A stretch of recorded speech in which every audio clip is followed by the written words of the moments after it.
është e pahishme neve me gjithë të mira që për na jep Zoti edhe më u demelav.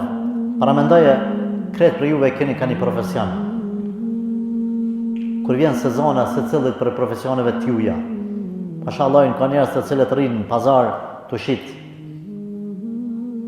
lakna, ku e diçka deri në sabah.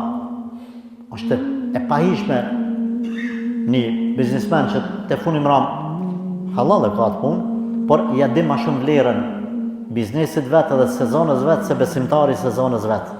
Është e pahishme një musliman që e di çfarë e pret te Zoti nga shpërblimet, ma e vleshme se 1.000 muj, me dhon Allahu Gjeleshanu ty bereqet, me shit në treg, edhe me fitu për një dit, sa fitojnë të tjerë 1.000 muj, 84-5 vjet, me mujt të hanës, hijri. Cili prej neve kish me najt, kish me fjet qatë natë?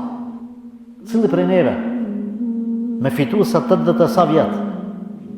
Atër nëse dikush në biznesin e dunjas është aq i kujdesshëm, pse neve të mos jemi të kujdesshëm në biznesin e ahiretit?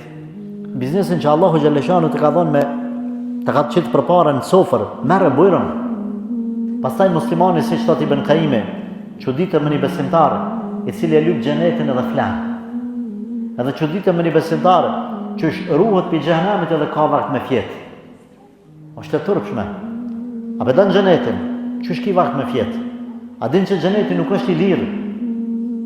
Nuk mundesh me ble lirë, sa të nuk blehet me pare. Edhe po don me shpëtu prej zjarrit, ki vakt me fjet? Ki vakt me fjet?